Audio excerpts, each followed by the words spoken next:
Live with studios in Midland and Odessa, you're watching CBS7 First Alert News at 9 on the CW West Texas. 600 new cancer patients each year here in this area. Coming up in just a few minutes, we hear more from Gifts of Hope, who partner with Gammy and Papa to help patients in Midland. Good evening and thanks for joining us here for CBS7 News at 9 on the CW. And thanks to those of you joining us live on our CBS7 YouTube page. I'm Jay Hendricks. We start tonight with election news. Sarah Stogner has confirmed with CBS7 that she is dropping out of the race for Railroad Commissioner and is instead running for the 143rd District Attorney of Texas, which is in Ward County. According to her Twitter account, she filed with the Republican Party of Texas. She announced she was running for Railroad Commissioner again back in September. She previously ran for Commissioner in 2022, again going to run now for the Ward County DA. And now to an update on the Midland County District Attorney's race. Last week we met with Kyle McCardle after he announced his candidacy that puts him in the race with Glenn Harwood, a former federal prosecutor. It's been nearly 2 years since he resigned from the U.S. Attorney's Office in Midland so that he could run for Midland County DA. In the meantime, he says he's been meeting with Midlanders to find out what they want from their district attorney. Mainly, he wants to take aim at trust. I want to rebuild the trust between the district attorney's office and the community. I want to rebuild the trust between the district attorney's office and law enforcement because there's a schism between those two organizations. And they should be side by side, working together. As a federal prosecutor based in Midland, he says he has witnessed that relationship weaken amid cases involving Midland Trinity and Midland Christian administrators. He spent 22 years in the military as an infantry officer and lawyer and brings experience from prosecuting and defending cases all over the world. He says that makes him the right candidate. For more information on Glenn Harwood and Kyle McCardle's race for district attorney, it's all up on our website. Just go to CBS7.com. All new at 9, the Ector County Utility District may not be keeping all of its records up to date with the Texas Commission on Environmental Quality. The concerns have come up ahead of a meeting that may bring answers about oversight of the district. A CBS7 inquiry revealed district boundaries haven't been updated in the TCEQ database in 3 decades. ECUD officials named several reasons why the boundaries haven't been updated. According to each, the record has varying levels of significance. Tomorrow, the Ector County Commissioners Court is meeting to examine its relationship with ECUD and if it can provide any oversight. CBS 7's Hannah Brock brings us the full story at 10 o'clock tonight. Tune in for the update. Time now to talk your weather forecast. Chief Meteorologist Tom Teeverteller joins us now. Busy week this week, Tom. Lots of holiday events coming up. What's the weather going to be like? Well, the weather's going to cooperate for the most part. We're just going to see some differences in temperatures a little bit. Now this evening, it's a little chilly out there. Bundle up if you're out and about as we take a look at our live iCam in Midland, where we are seeing temperatures right now.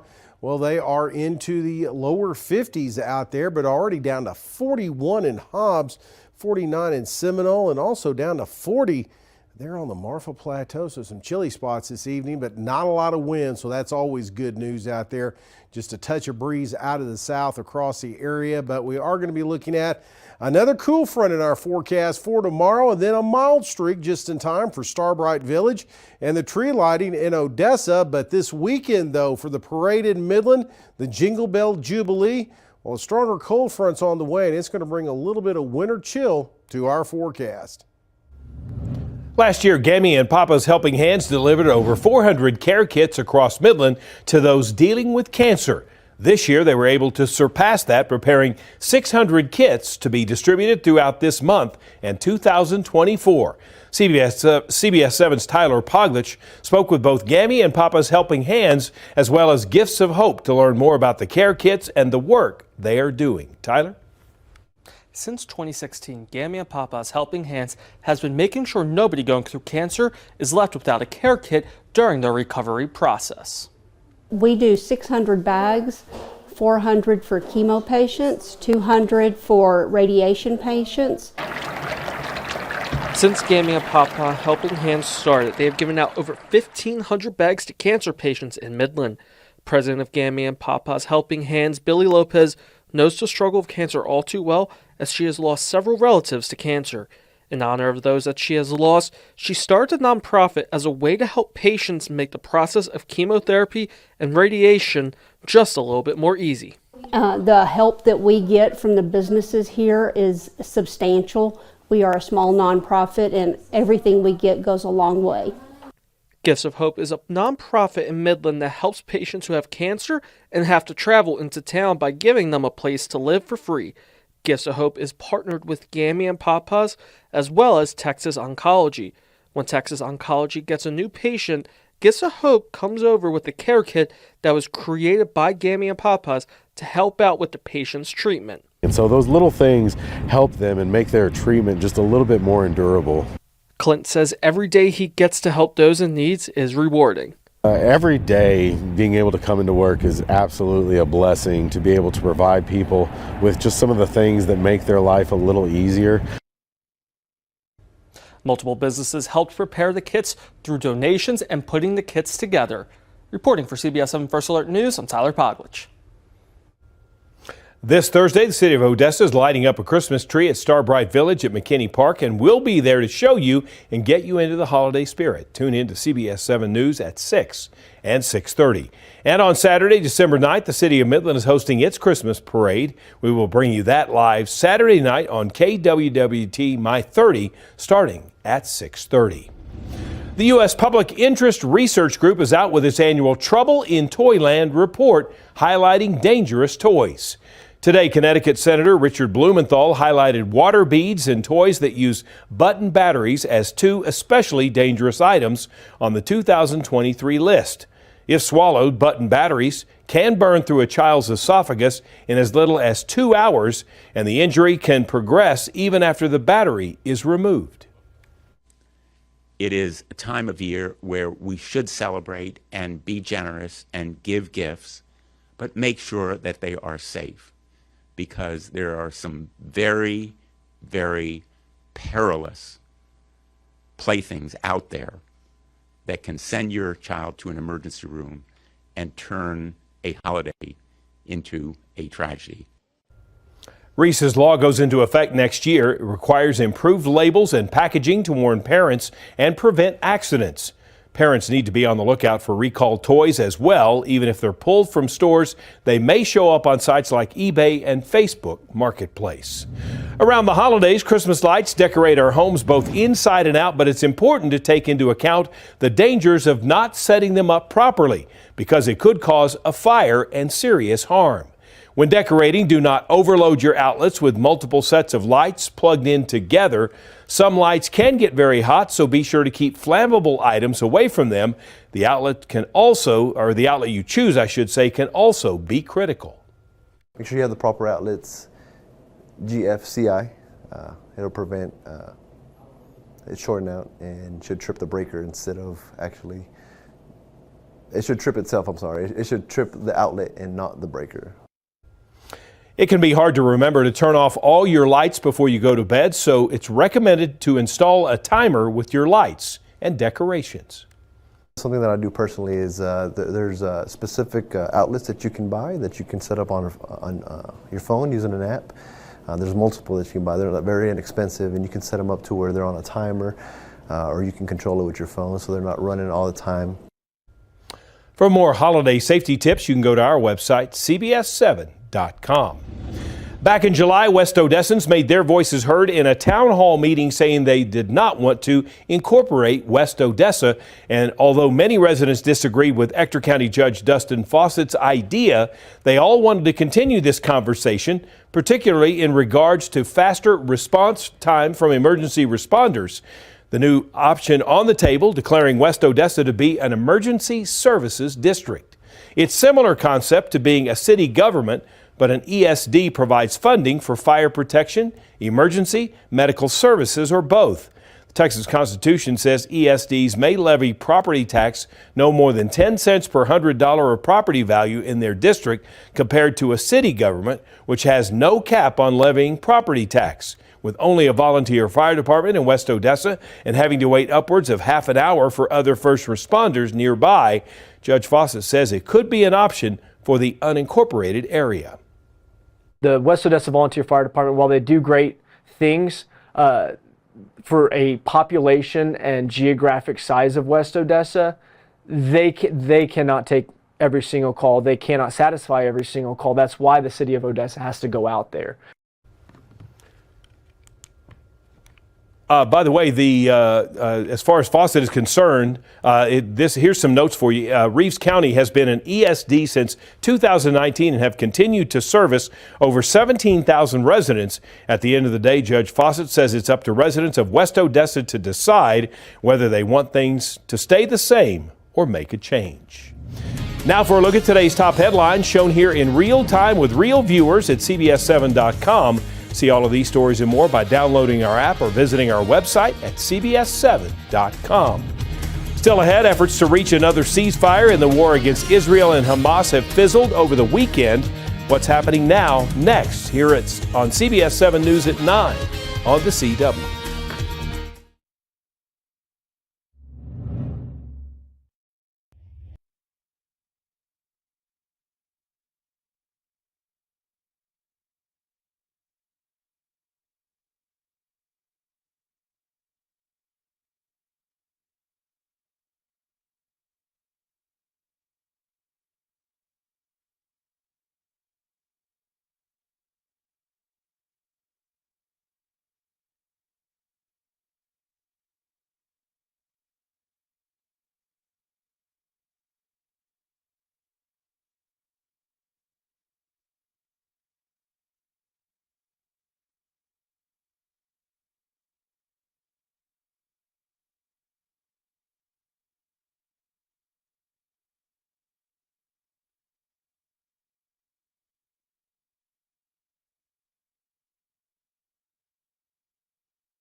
Israel widened its offensive aimed at eliminating Hamas's control of Gaza. Hamas says more than 15,000 Palestinians have been killed in the war, which was sparked by the terror attack on Israel that killed about 1,200 people. CBS News correspondent Kristen Benavides reports.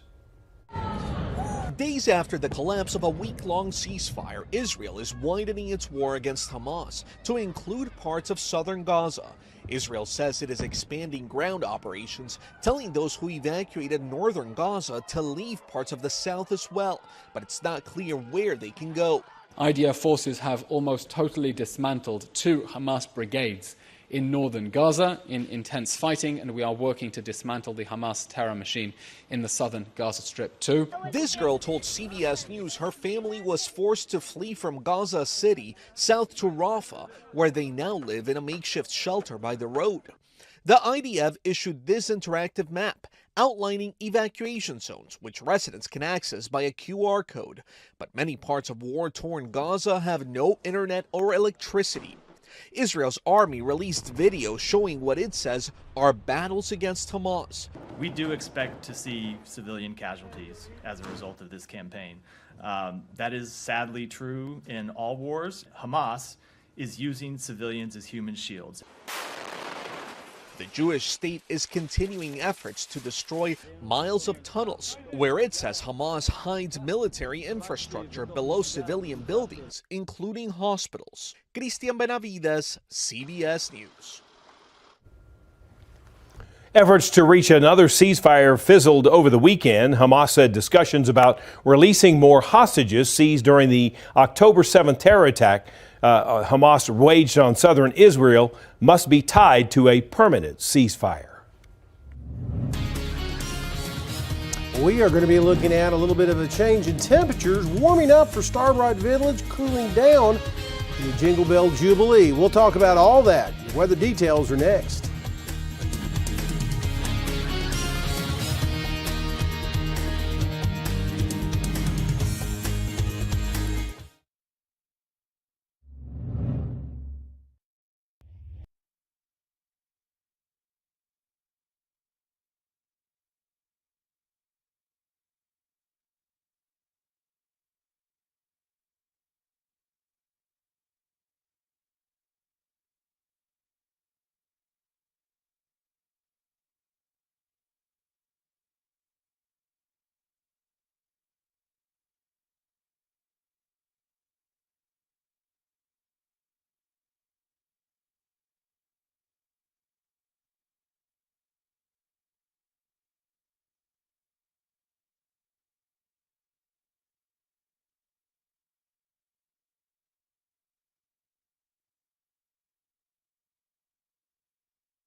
Now, from the CBS7 First Alert Weather Center, here's Chief Meteorologist Tom Tiefertiller. Well, let's take a peek outside at Starbright Village, getting ready for the big premiere coming up on a Thursday night. Just a touch of breeze out there. 54 degrees is what we're looking at as we've got a zoom-in shot of one of the Christmas trees.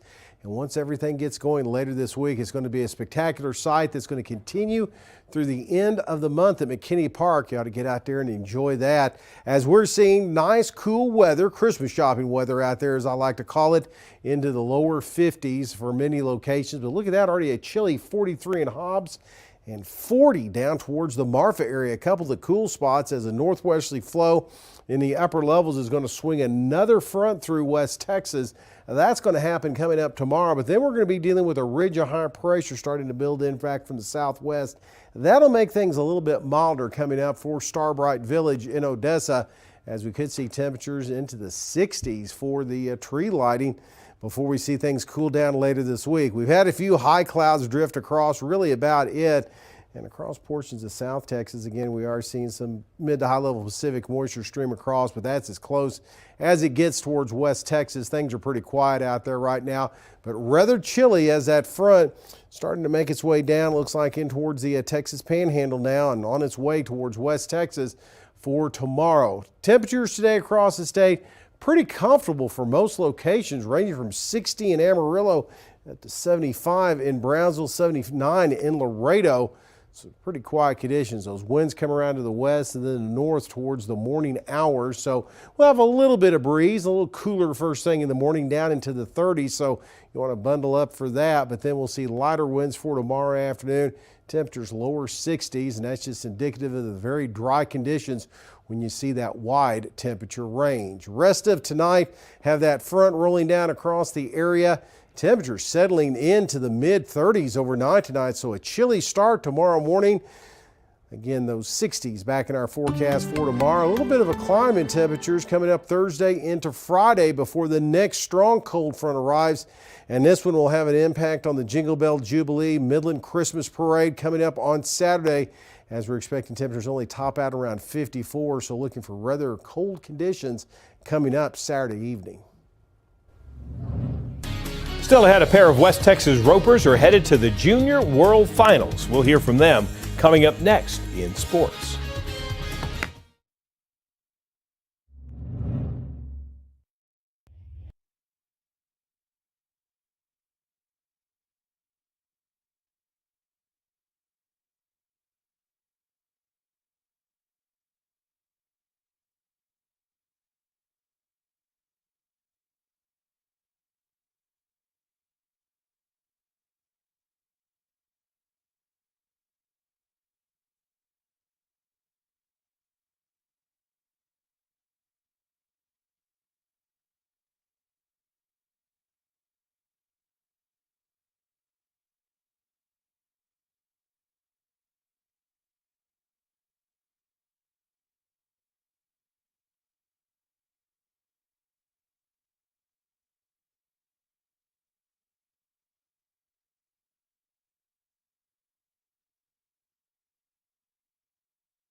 Time now for CBS7 First Alert Sports. Two West Texas ropers are headed to Las Vegas to compete in the Junior World Finals Rodeo. CBS 7's Jair Brooks Davis found out what this opportunity means to these cowboys. Briley Boyce and Tevin Booker are preparing to head to the National Junior Rodeo in Las Vegas this Friday to compete in team roping. I've known him for about maybe a year and a half, but we just hang out all the time, and we finally started roping together. He's honestly one of my best friends, and I don't think no one has better chemistry than we do. Briley is a junior in high school and has been roping since the 6th grade. Currently, he's ranked number 12 in the country. After winning qualifying meets in Ozona, the chance to compete for a national junior title means a lot to him, especially doing it alongside his new partner and best friend. Knowing I qualified was really cool. Me and Tevin went, and I've wanted to do it forever, and finally this year I found Tevin, we went and tried it, and we got it done. It felt really good. As long as you put in the work, dreams come to reality. Briley's the type that he puts 100% into anything he wants to do, and he goes and seeks it, and he's talked about it, and when he called me and he qualified, he was ecstatic, and he did it, and it means everything. The smile on his face is the most amazing thing ever. To see him pursue his dream is the greatest. As for Tevin, it's a family affair. While he'll be roping at the convention center, his uncle Patrick Smith will be competing at the Pro National Finals not too far away at the Thomas & Mack Center in Vegas. He influences me a lot. When I get older, I just want to be just like him and rope as good as him, be as good as a man he is, and get sponsors and rodeo. That's all I want to do is rodeo and rope. It's pretty cool to watch him follow his dream. I mean, he's always dad, Patrick this, Patrick that. So it's pretty cool to watch him follow the things that Patrick's doing. Both Tevin and Briley leave for Vegas this upcoming Friday, and they say they're looking forward to coming back to Midland as #1 in the world in junior team roping. Be sure to tune in to CBS 7 News at 10 tonight, especially for sports with Jacob Brandenburg and Jair Brooks Davis.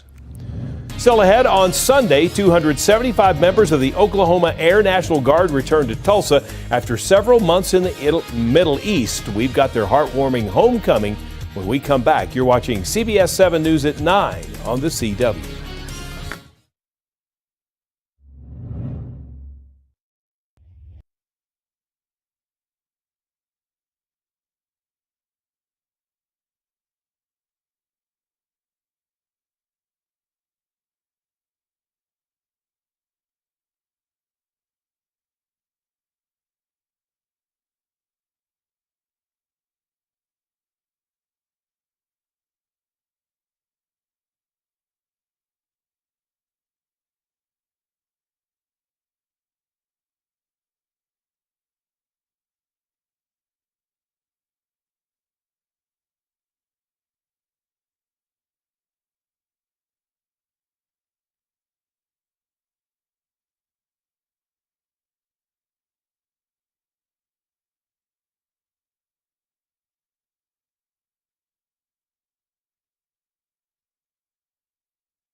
All right, while we continue to have ongoing efforts over in the Middle East, 275 members of the Oklahoma Air National Guard returned home after a 4-month deployment to the Middle East. This happened over the weekend, by the way. Family and friends were on hand to welcome back their loved ones. The Guard members were overseas to provide support for other U.S. troops in the area. Now, their deployment was supposed to be only 3 months, but it was extended another 30 days. Service members, including Lieutenant Colonel Christy Heidi, says that they are excited to be home and reunited with their families, especially with the holidays come up. Of course, a lot of folks are still over there. We've got a lot of troops over there. We've got a lot of support over there, and those folks probably won't be able to come back for the holidays, but at least this group got to come back. I guess they arrived in Tulsa, it looks like, to folks that were waiting there for them. So, again, after being over there a little longer than they thought.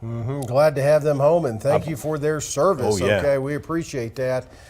We are going to be looking at another cool front in the forecast for tomorrow. Temperatures into the lower 60s out there. As we move in towards the Starbright Village, Christmas tree lighting in Odessa coming up, Starbright Village opening up. We're going to be seeing milder temperatures. Look at that, into the 70s by the afternoon. Not going to feel like holidays, is it? Yeah, I tell you what, that'll be a little nicer out there. But if you want holiday chill, winter chill in your holiday, wait until Saturday for the Jingle Bell Jubilee.